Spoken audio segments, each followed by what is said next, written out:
If you ask Donald Trump how to become a billionaire, he'd probably say something like this. It's not been easy for me. My father gave me a small loan of $1 million. I came into Manhattan. But the Wall Street Journal investigation showed that the president, to put it mildly, wasn't telling the whole truth. In reality, Fred Trump didn't just lend his son $1 million, he gave him $14 million. But where did Fred get that money in the first place? As a young man, his mother gave him just $800, and he turned that $800 into $300 million. To find out how he did it, watch our video till the end. We'll tell the story of the rise of America's most successful real estate developer. What psychological trick helped Fred Trump make his first million? How did a single smart investment save his empire from collapse? And most importantly, what 10 rules did Fred Trump follow to grow from a tiny Trump market to the massive Trump village? All this and more in our new video. Fred Trump's story is a true American success story, and it goes like this. My father built homes in Brooklyn and Queens, and that's how he started. When Fred was 16, he built a garage for his neighbor. According to him, it was not the best garage, but that experience helped the young American realize what he wanted to do in the future. By the time he turned 20, Fred borrowed $800 from his mother. With that money, he built his first house. After selling it, Fred made 9 times his initial investment. It turned out that the American market had a severe shortage of middle-class housing. Fred took advantage of this opportunity. Within a year, he had built 20 single-family homes in Queens. Just 4 years later, he moved from modest $3,000 homes to 5-bedroom houses worth $30,000. Sounds incredible, right? But can we really trust this story? Because if we look further up the Trump family tree, we'll see that Fred's father wasn't exactly a poor man.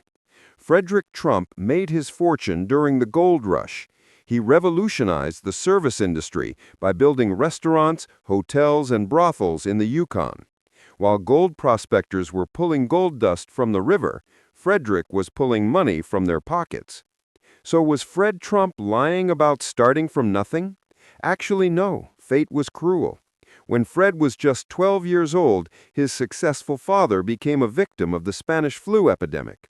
Fred's mother inherited $31,000, but post-World War I inflation wiped out much of the family's savings.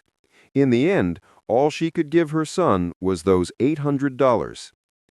Fred Trump started his journey during some of the biggest crises and upheavals. In 1929, the Great Depression began, and real estate prices dropped by 67%. However, one smart investment allowed Fred Trump to save his empire. He decided to buy a mortgage servicing company. Fred's offer wasn't the highest, but this guy didn't know how to back down. He struck a deal with another buyer, and together their combined bid outmatched all the others. That's where the Trump family's deal-making skills came from. But why would Fred want a bankrupt mortgage company? Simple. He wanted access to its client database. This way, he could see whose homes were at risk of foreclosure and buy them for next to nothing. Fred started acquiring land and building homes. The first 78 houses sold out in just 20 days. By the time he turned 36, he had built over 2,000 homes, and at 38, he officially became a millionaire. During the war, Fred built barracks and housing for the military. But his real breakthrough came with Shore Haven Apartments, a massive complex featuring 32 buildings and a shopping center. Each of Trump's projects kept getting bigger. The crown jewel of his empire was Trump Village, a complex of 72 three-story towers in Coney Island.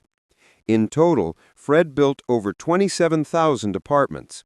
The Brooklyn Daily Eagle even called him the Henry Ford of the housing industry. But what was the secret to his success? Grab a seat and take notes. Here are Fred Trump's 10 rules. Number 1. Work hard. Donald Trump recalls, "My father was a worker and he loved to work. He'd work on Saturdays, he'd work on Sundays." Fred Trump earned his first money at the age of 10, working as a messenger boy at a butcher shop. Later, he worked as a courier, caddy, and carpenter's assistant. He even served as a horse assistant, hauling materials to construction sites through slush and ice when wagons couldn't make it.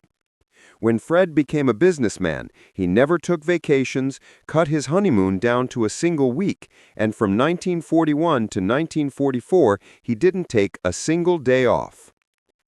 Rule number 2, do what you love. Here's how Fred Trump described his work in an interview with the Bridgeport Post. "I don't consider it work. There are irritations and disappointments, but generally speaking, I call it a hobby."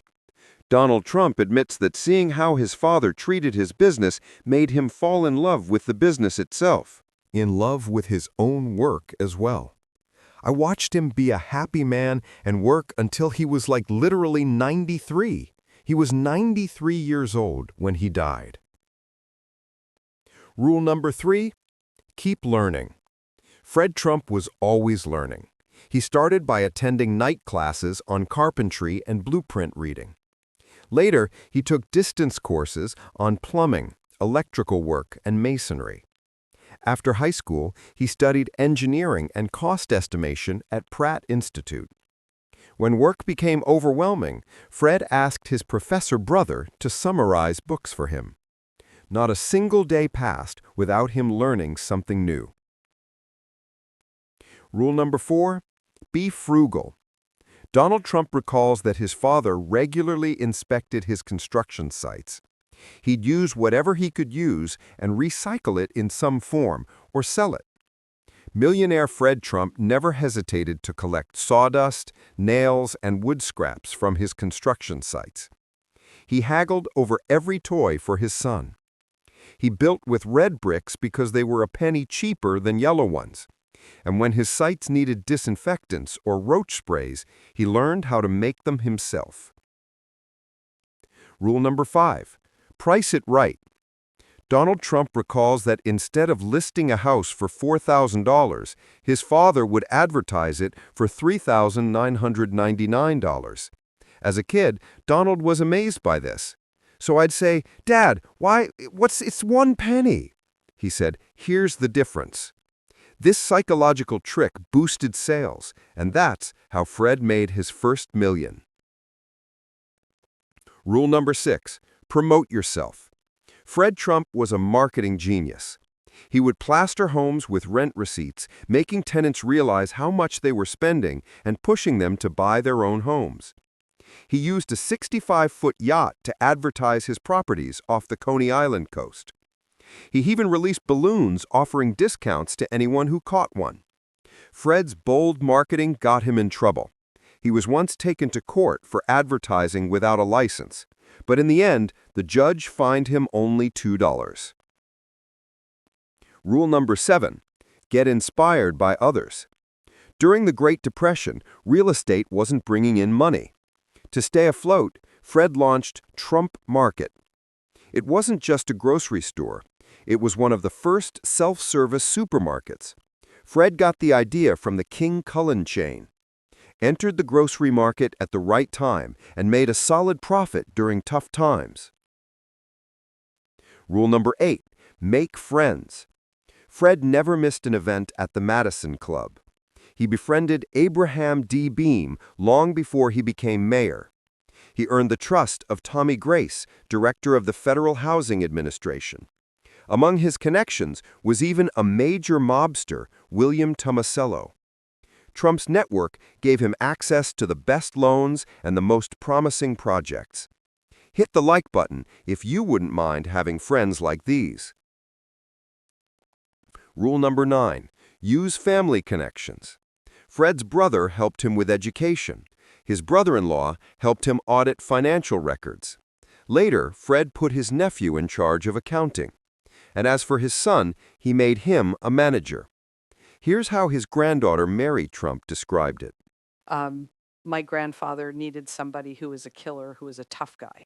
Fred felt that his eldest son wasn't fit for the role, so he handed the business over to the sharp and ambitious Donald. And finally, rule number 10, take advantage of government programs.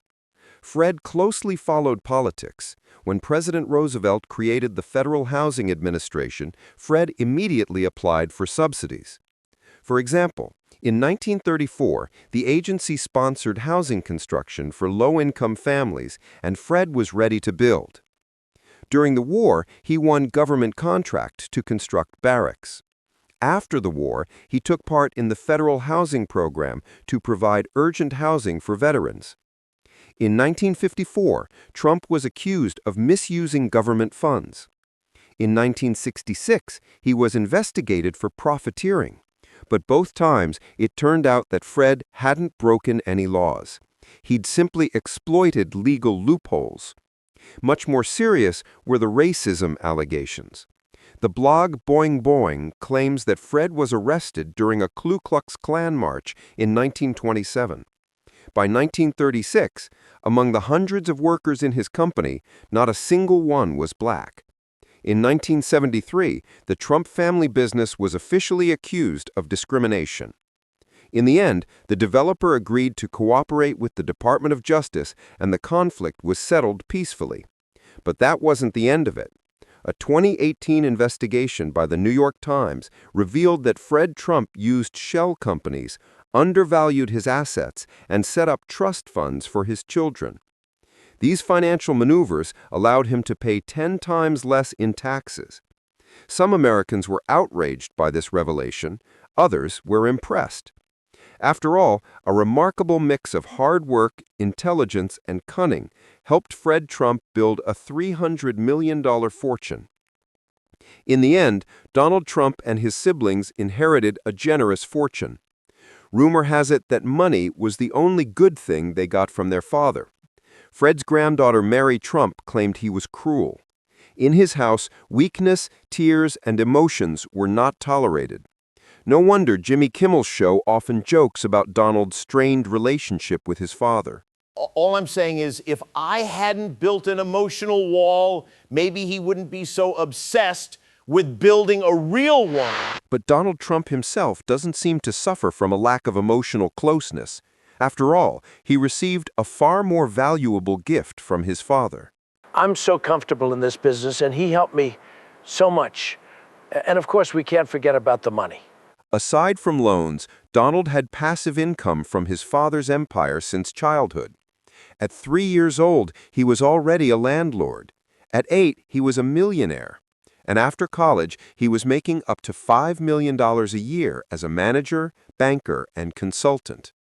What do you think? Does Fred Trump's generosity make up for his harsh personality? Drop your thoughts in the comments, and don't forget to subscribe so you don't miss more amazing stories.